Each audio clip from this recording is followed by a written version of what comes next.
अब हम देखेंगे पाचन तंत्र। ठीक,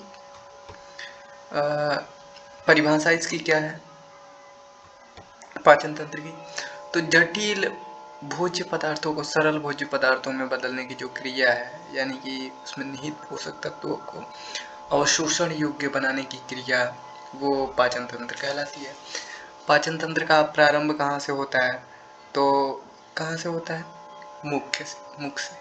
ठीक, अंतिम रूप में संपन्न छोटी आंत में होता है। पोषक तत्वों का अवशोषण भी छोटी आंत में होता है। अब हम पिक्चर में देखेंगे। तो सबसे पहले भोजन कहाँ जाता है, कहाँ से फिर कहाँ जाता है? तो जीभ से जाता है मुंह में। ठीक, अब आती है भाई भूख लगा रहता है। ठीक, तो भूख में क्या क्या प्रोसेस होते हैं, क्या नहीं होते हैं, वो सब देखते हैं। तो लार जो है, लार में मिलता है भोजन, फिर मुख में मतलब जीभ के द्वारा। तो लार में क्या होता है? टायलिन एंजाइम होता है, या फिर होता है लारिय एमाइलेज। ठीक, अब ये भोजन जाते जाते जाते यहाँ से जाएगा ग्रास नली में। ग्रास नली किसको बोलते हैं? तो भाई ये जो नली है वो ग्रास नली है। इसमें क्या होता है? तो भोजन को अमाशय तक ले जाया जाता है। अमाशय में आया आया आया भोजन आ गया यहाँ पे है डायफ्राम। ठीक, डायफ्राम के बाद अमाशय में जाएगा। तो अमाशय में 3 एसिड होते हैं। एक होता है HCl। ठीक, एक होता है पेप्सिन एंजाइम जो कि प्रोटीन को पाचन करने में काम करता है। ठीक, अब उसके बाद जाता है भोजन छोटी आंत में। ठीक, छोटी आंत में जाने के बाद क्या होता है कि यहाँ पे कार्बोहाइड्रेट का पाचन होता है, वसा का पाचन होता है, प्रोटीन का पाचन होता है। ठीक, बचे हुए पोषक तत्वों का अवशोषण होता है। कहाँ होता है? तो छोटी आंत में। ठीक, अब हम लोग कुछ देखेंगे ये कि भाई यहाँ पे पित्ताशय होता है। पित्ताशय यहाँ पे फिगर में दिया। इसमें क्या होता है? तो वसा का इम्लीकरण होता है। और क्या होता है? यहाँ पे पीत का भंडारण होता है। अब ये पिक्चर्स में एक और चीज है यहाँ पे, तो ये है यकृत। यकृत मतलब लीवर। लीवर में क्या होता है? तो पीत का उत्पादन होता है। ठीक, और ग्लाइकोजेसिस मतलब इसमें एसिड होते हैं।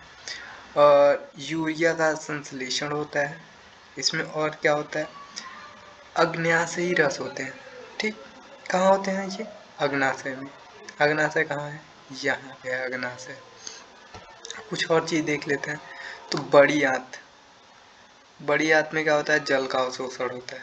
ठीक है, ये ऐसे ऐसे ऐसे ऐसे इधर आ जाता है। इधर क्या होता है? ये है अपेंडिक्स। ठीक, ये इधर इधर इधर इधर इधर यहाँ से ऐसे होते होते होते बड़ी आंत में आ गया। बड़ी आंत से क्या होगा? गुदा द्वारा बाहर आ जाएगा। ठीक, मल मतलब लैटिन के द्वारा बाहर आ जाएगा। ठीक, अब हम आगे देखेंगे मानव में विभिन्न अंगों का पाचन क्रिया। मुख द्वारा मतलब माउथ से लेकर ओरल ऑरिफिस से लेकर गुदा तक, मतलब एनस या एनल ऑफिसी तक, ऑरिफिस तक। ठीक, आहार नाल की लंबाई लगभग 8 से 10 मीटर होती है। आहार नाल के प्रमुख भाग मुख, ग्रासिका, गुहायिका है, ग्रास नली है, अमाशय है, आंत है। मुख्य तो दांत जटिल भोजन पदार्थों को पीसने का कार्य करता है। जीभ भोजन के स्वाद को ग्रहण कराता है। जीभ का 3 पार्ट है, अग्रभाग, पश्चभाग, पार्श्व किनारा। मतलब पार्श्व मतलब किनारा। तो आगे वाला भाग क्या करता है? मीठे का पता चलता है, भेली खा रहे हैं चाहे कुछ भी खा रहे हैं, मीठा मीठा है तो आगे का भाग स्वाद देता है। आगे का चल गया, चाय पियेंगे तो स्वाद देगा। पश्चभाग पीछे वाला भाग कड़वे का, तो किसी का कड़वा कौन लगता है तो वो एकदम लास्ट में जाकर लगता है, बहुत टाइम तक लगता है। उसके बाद एक है पार्श्व भाग मतलब किनारे का भाग, तो खट्टे भाग का, तीखा उखा, ये सब इसी में आता है। ठीक, अब आगे हम देखेंगे लार। लार देख लेते हैं, फिर अमाशय में पाचन देखेंगे।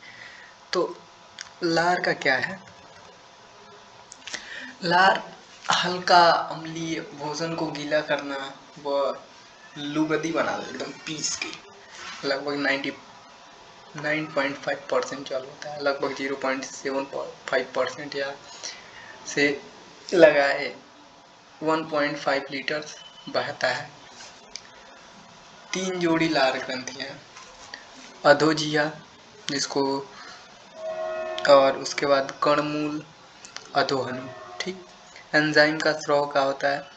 तो टाइलिन का काम स्टार्च का पाचन करने में, पाचन शर्करा में, और दूसरा होता है लाइसोजाइम जो जीवाणुओं को नष्ट करने में। अब ग्रास नली का कार्य क्या होता है? तो मुख से भोजन को अमाशय तक ले जाने का काम करता है। अब देखेंगे हम थोड़ा और, पहले इसको देख लेते हैं पूरा। जठर ग्रंथियाँ, तो जठर ग्रंथियों का क्या होता है काम?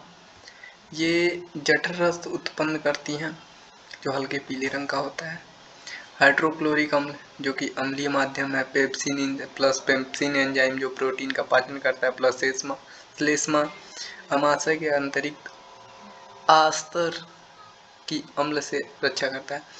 और ये जो पिक्चर्स में दिखाया गया वो रेनिन एंजाइम जो कि केसिनोजन दूध कैसीन से बनता है। अमाशय का पिक्चर्स हम लोग देख चुके। अब इसको पढ़ लेते हैं जो है अमाशय में पाचन। ठीक। तो अमाशय में पाचन 2 प्रकार से होता है, HCl के स्राव से, जठर रस का स्राव से। तो HCl से क्या होता है? हानिकारक जीवाणु को नष्ट कर देता है, पेप्सिनोजन को पेप्सिन में बदल देता है। जठर रस प्राकृतिक उच्च अम्लीय 1 से उसका pH मान 3 तक ले होता है। आंत के प्रकार 2 प्रकार के होते हैं, छोटी आंत, बड़ी आंत। छोटी आंत बहुत बड़ा होता है, बड़ी आंत बहुत छोटा होता है।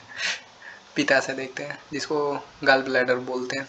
पित्त का भंडारण होता है, प्रतिदिन लगभग 800 से 1000 मिलीलीटर पित्त का स्राव होता है। वसा का वायसीकरण होता है, इम्यूलिसिफिकेशन, और लिपिड के पाचन व अवशोषण में सहायक होता है। pH इसका होता है 7.7, क्योंकि क्षारीय पीत रस होता है। रंग पीला और हरा हो सकता है, दोनों हो सकता है। बिलीरुबिन की अधिकता में पीलिया हो जाता है। पोषक तत्वों का अवशोषण, परिभाषा: पोषक तत्वों की छोटी आंत की विलाई द्वारा ग्रहण करने की क्रिया। पोषक तत्वों का अवशोषण मुख्यतः छोटी आंत में होता है। छोटी आंत, इसके 3 भाग होते हैं, ग्रहणी, मध्यांत्र, शेषांत्र। तो अत्यधिक कुंडलित नलिका 6 से 7 मीटर की होती है। कार्य: भोजन का अंतिम रूप में पाचन तथा अवशोषण। अब इसमें कुछ पाए जाते हैं शर्करा, मतलब शर्करा नहीं, वो एंजाइम्स जो इरेप्सिन, पहला 5 पाए जाते हैं, 5 नहीं और भी पाए जाते हैं, 5 ही दिया। तो पहला हुआ इरेप्सिन पेंटोस का पाचन करता है, अमीनो अम्ल में कन्वर्ट हो जाता है। माल्टोस का पाचन करता है, ग्लूकोज में कन्वर्ट हो जाता है। लैक्टोज का पाचन करता है, या फिर गल्टोज को में या फिर ग्लूकोज में बदल देता है। लाइपेज वो इम्लिफाइड वसा पाचन करता है, फैटी एसिड में कन्वर्ट करता है। सुक्रेज का और ग्लूकोज का एवं फ्रक्टोज में विखंडन कर देता है। ठीक। In the next we seen छोटी आंत में ग्रहणी का पाचन। तो इसका 3 सिंबल इसमें किया गया। छोटी आंत में है इलियम में पाचन, आंतरस इरेप्सिन प्रोटीन का पाचन करता है, लाइपेज वसा का पाचन करता है, पीतरस वसा में इम्लिफिकेशन करता है, प्राकृतिक की क्षारीय होती है, अग्नाशय रस में शामिल एंजाइम्स का पाचन करता है, प्राकृतिक की क्षारीय होती है। ठीक। अग्नाशय देख लेते हैं। पेनक्रियास क्षारीय अग्नाशय रस पूर्ण पाचक रस का स्राव करता है। इसके 4 टिपिकल्स दिए गए जो कि ट्रिस्पिनोजन जो अक्रियाशील ट्रिप्सिन होता है, प्रोटीन का पॉलीपेप्टाइड में तोड़ता है। और इसका चौथा फंक्शन क्या होता है? अग्नाशयी लाइपेज। और 5वां क्या वर्क क्या होता है? अग्नाशयी इमाइलेज। तो अग्नाशयी लाइपेज क्या करता है? वसा का पाचन करता है। अग्नाशयी इमाइलेज स्टार्च का पाचन करता है। ठीक। इन द नेक्स्ट विसिंग लैंगरहैंस की द्वीपिकाएं, जिसको इन टेल्स्ट ऑफ लैंगरहैंस बोलते हैं। तो लैंगर खोज करता है, इसके लैंगरहैंस उन्हीं के नाम पे रख दिया गया। अग्नाशय का एक भाग होता है लैंगरहैंस। और इसमें इंसुलिन, जिसको बीटा सेल होता है, बीटा सेल की बनी होती है। ग्लूकागॉन जो अल्फा सेल की बनी होती है, एवं सोमेटोस्टेनिन जो गामा सेल की बनी होती है, हार्मोन का स्राव करते हैं। अब देखेंगे बड़ी आंत, इसके 3 भाग में बंटी होती है। सीकम, कोलन एवं मलाशय। कार्य इसका जल एवं खनिज लवणों का अवशोषण। इन द नेक्स्ट वी सी यकृत। यकृत मानव शरीर की सबसे बड़ी ग्रंथि, वयस्क मनुष्यों में